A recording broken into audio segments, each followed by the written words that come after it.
Okay, hello. My name is Maciej, and I'll discuss something completely different this time, and it's a social way of coding. Well, let's start with what are we doing at work. Well, the answer is simple: we are coding, and what we do exactly, sometimes it happens that we do some really great projects, but many times.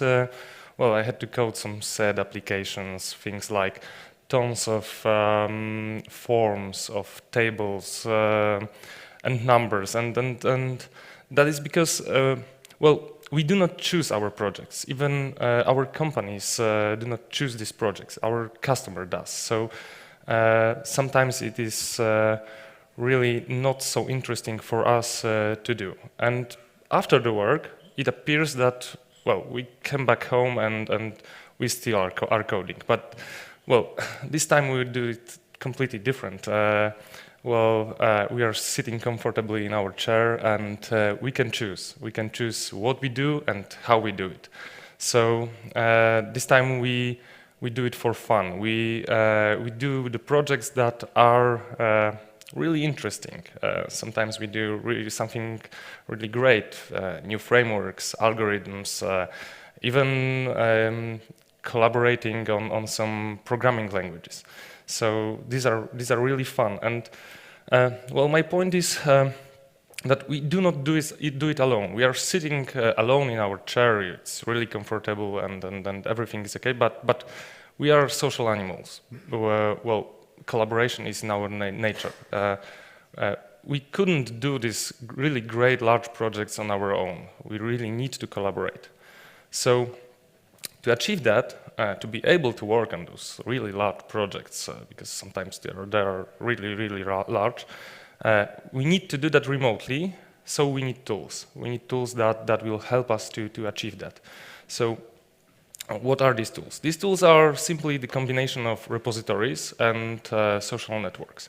Guys that founded GitHub really was astonished on how social networks works, and they simply took a code repository, and on top of that repository, they built a social network. So these tools enable us communication, efficient communication and coding in distributed environments. Well, obviously, the most popular, and it's in the middle, it is GitHub. That's the platform that have more than 9 million repositories and 23 million user base. So,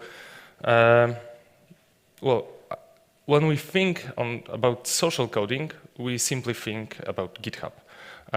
Of course, there are other portals. The second biggest one is BitBucket, and there are others, like Google Code, which was really popular. Unfortunately, it is closing. And what the social coding is, it's not only GitHub, it's the whole approach to software development when you place emphasis on effective collaboration, simply effective collaboration. And my question is it going to work in an enterprise environment? Because, well, we love GitHub. We use GitHub mostly for our open source projects that we do after work that are really fun and well, it is not so easy in enterprise environment because, well, in enterprise there is a top-down planning like illustrated on this Dilbert strip, and well, most of the time, not so much collaboration is involved. We are not working in this social way as we work in GitHub.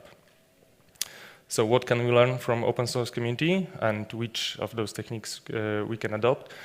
Probably not all of them, but we can choose. We can choose, and we really need to, because there is a constant pressure for us, for development teams, to deliver software faster. From the idea to production environment, we need to do it really faster and keeping good quality of the software.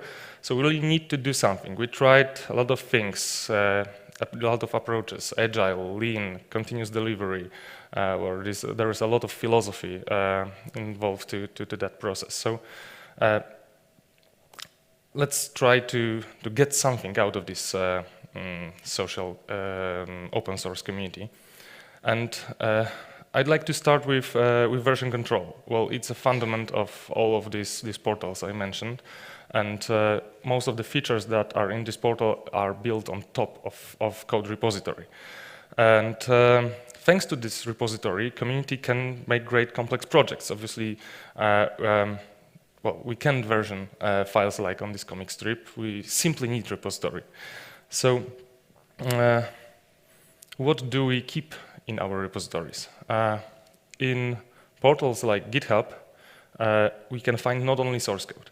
When you get into GitHub, any GitHub projects, on the first page you will find some documentation, some docs on this project.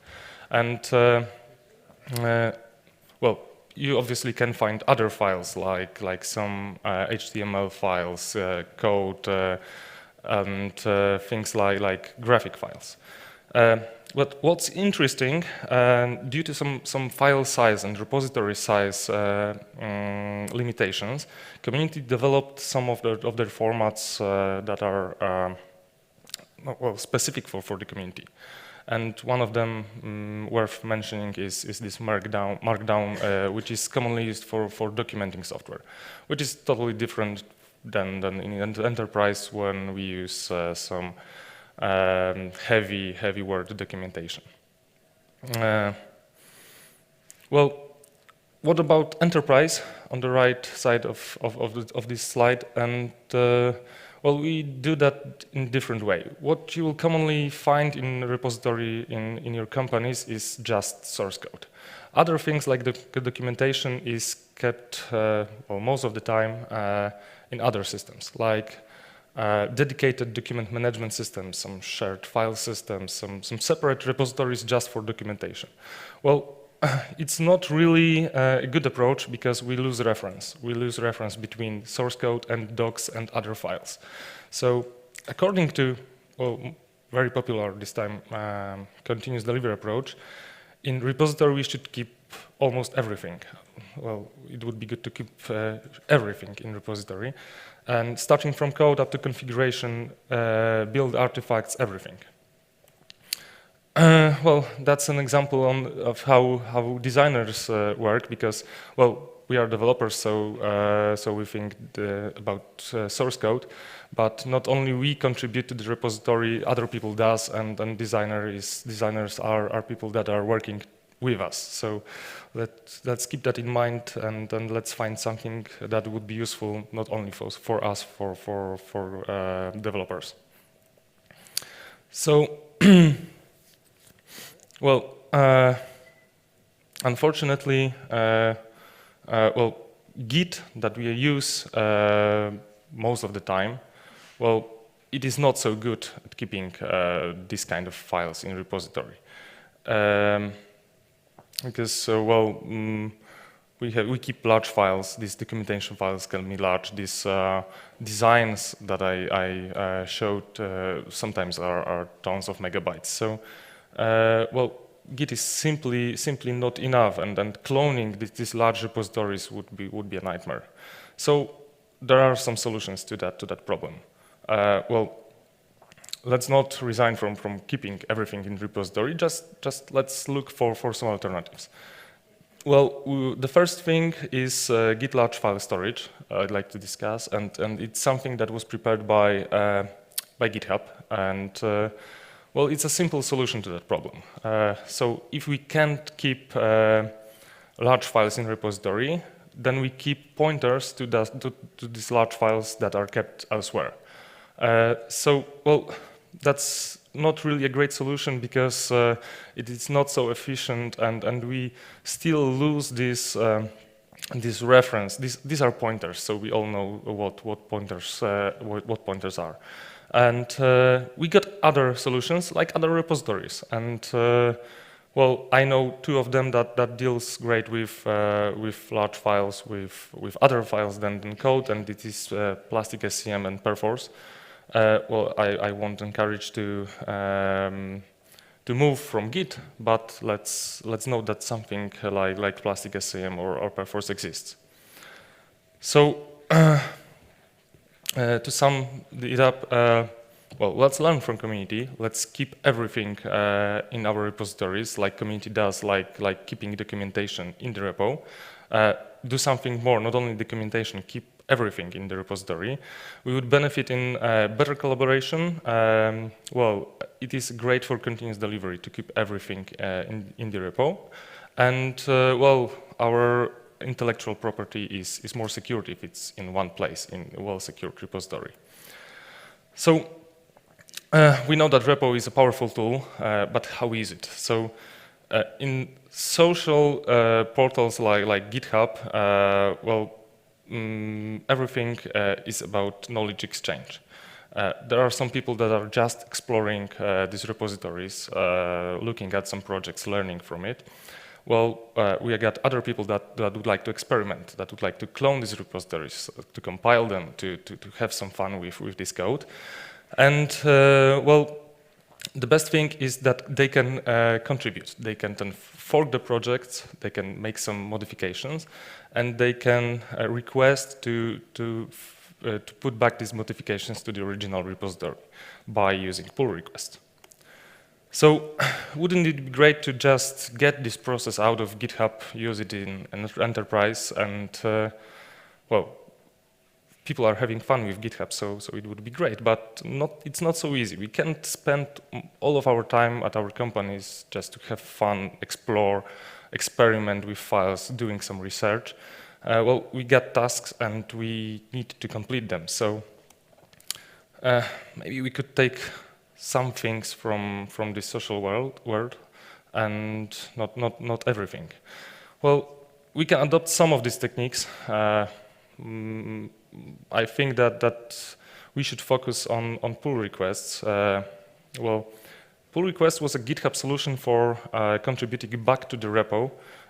Well, with keeping the quality by making code reviews. So how it works, most of us probably know how it works, but in few words, it's just making new features in separate branches, creating pull requests or sending pull requests, discussing these modifications, reviewing them, approving these modifications, and putting it back, merging it back to the original branch. So code review process based on pull requests is a great addition to Git workflow. Well, Git workflow is a rather complicated workflow with a lot of branches like master branch, develop branch, release branches, feature branches. And, well, developers create separate branches for each single feature. And they send what they does to review by creating pull requests. So pull requests is addition to this well-known Git workflow. It was introduced by GitHub. During that code review, we can discuss every detail of our contribution. So these tools, GitHub, BitBucket, allow us to, during code review, discuss every single change. And we can even get into the single line of code. So that's a great tool, it's working great. Probably we should use that in our companies. We do, and we think that it is really great. It helps us to make this process better, the process of code review. So which tools can we use? There is a lot of. So first of all, we got enterprise versions of, or just commercial versions of GitHub and BitBucket. Well, GitHub and BitBucket allows us only to make some open source projects for free, but we can use them in enterprise, paying them for access to these platforms. There are some other platforms like well, non-cloud solution, exactly the same as BitBucket. It is Stash, or maybe similar, not exactly the same. Perforce, TeamForge from CollabNet, and very nice project, open source projects, and it has some community edition. It is GitLab. So I encourage you to have a look at these tools and maybe to try to use them on your work. So it seems that we found this holy grail. Well, it seems that we have a perfect workflow, Git workflow working great with pull requests, with code review. It seems that it's really great, but it has some flaws. That's not exactly true that it's perfect. Well, there are some problems involved, some limitations. Well, Git flow is better suited for traditional release programs than continuous delivery. Continuous delivery is about delivering every bit of our work really fast to the mainline, to the master branch, and then to the production. So, well, in continuous delivery, we should deliver very, very fast, every day or even more frequently. Creating separate branches, separate release branches, slows us down. So, well, I won't tell you that it's not good to create release branches, but keep in mind that continuous delivery, well, this philosophy tells us that we should do it as quick as possible, and this thing slows us down. So, the other thing is that developers feel less responsible for their work because it is more isolated. If we create separate branches for everything we do, well, we think that, well, why bother checking what we do? Somebody that will review our code will do that for us. So, well, maybe there is some kind of lack of responsibility from developers. We've observed that using feature branches in our company. So, well, that's another thing that I would like you to have in mind. So, the last but not least it is called a branching chaos. Well, you probably know Jess Humble, author of Continuous Delivery, and he said that branching is not the problem, merging is the problem. It is easy to create a lot of branches, feature branches, release branches, but somebody will need to merge that down. And, well, more branches means more complexity, and more complexity means easy mistakes. So, again, I won't tell you that it is not good to create a lot of branches, release branches, or feature branches, but, well, let's not take this approach as it is, maybe tune it up to your projects. And yesterday I had discussion with colleague Piotr from my Eclipse, and well, we've discussed this problem, and I heard another opinion from him that, well, there is also another problem with this Git workflow, and it is losing the history of changes made to the file by creating a lot of branches. So he got a really great mixed approach that he developed, like using feature branches for bigger features, but for some fixes, some bug fixes, he commits well, directly to the master branch. And I think, well, that's a good approach because it suits this exact project. Well, let's do that. So there are other workflows. We don't need to use this Git workflow, which is probably most popular right now. We got a choice. Well, there is an old school mainline workflow with release and development branches, but without feature branches. And we got some simple trunk-based development and other solutions like streams. Streams, well, it's, I would say these are intelligent branches, like branches with some rules that define the direction of merging. So we can mix these techniques together, like Piotr does in my Eclipse, and we don't need to use the Git workflow as it is. Well, there are also alternatives for pull requests, it appears. We all know and love pull requests from GitHub. We sometimes use it in our enterprise work. But, well, there are other approaches for code review. And one of these approaches is, well, it's called pre-commit code reviews. It could be found in open source software like Gerrit, but it can be found in some commercial platforms like Perforce, which is illustrated on this screen. So let's have a choice and let's try other solutions. Maybe they will suit you better.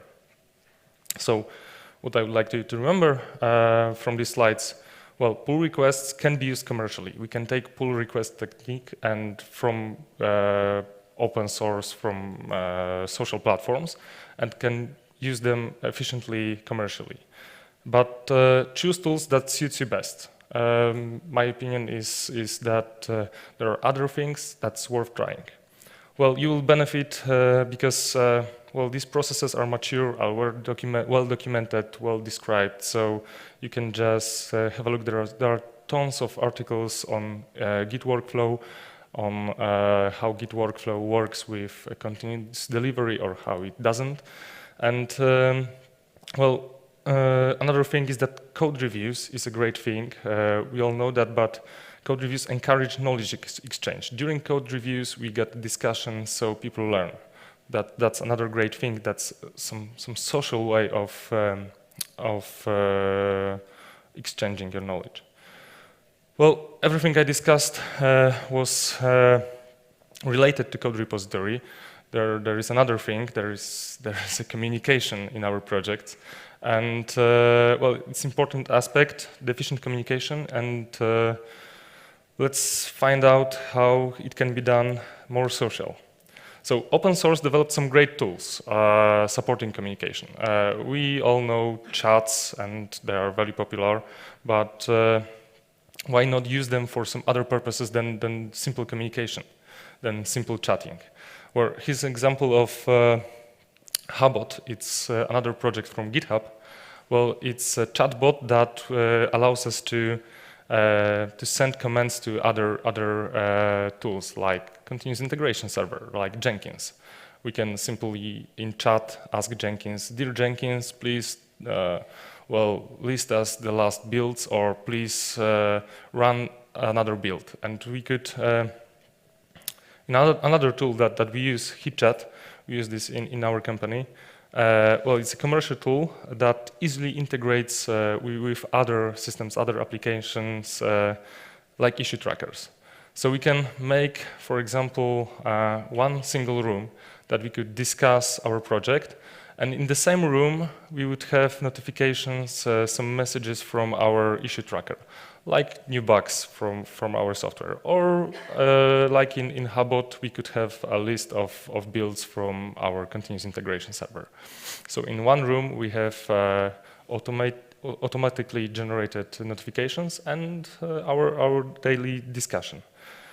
Well, we use HipChat for many purposes, like starting from ordering pizzas to steering well, the continuous integration builds. So that's really great example of sophisticated tools, and there are open source and commercial solutions. So chat is a great communication tool, but there are other techniques like well, you can broadcast important information.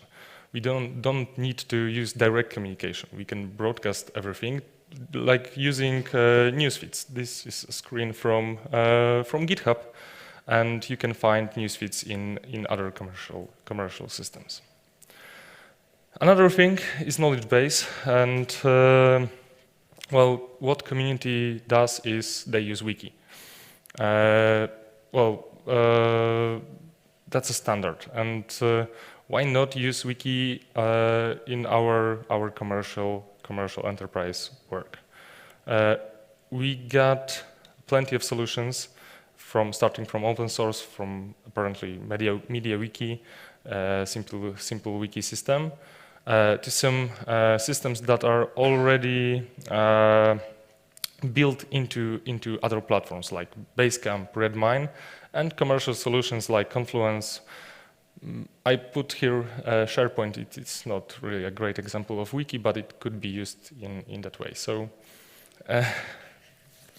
well, what to remember? Well, use direct and broadcast communication tool because, well, you will benefit in simplified communication and better communication within your teams, and maintain wiki-based documentation. It is a really good example, and well, millions of people are using wiki to document their projects in open source in this distributed environment, and it works really great. We are using wiki in our company. It is hard to adopt this kind of approach to keeping documentation, because, well, as we know, wiki is a different approach. Wiki is well, it's not a standardized way to keep documentation. We all know from enterprise this